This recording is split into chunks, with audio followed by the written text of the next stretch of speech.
మన అహంకారం, గర్వానికి మనలను భగవంతుడు శిక్షిస్తాడని భావించవద్దు.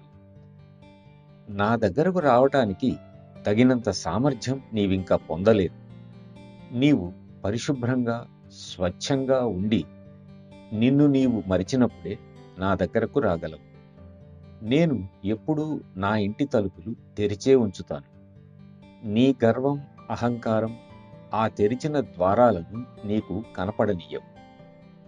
అది నీకు నీవే వేసుకున్న శిక్ష అని భగవంతుడు అంటాడు. ఒక పిల్లవాడు పరీక్ష తప్పితే అది ఆ పిల్లవాడు తనకు తాను విధించుకున్న శిక్షే కానీ టీచర్స్ వేసింది కాదు.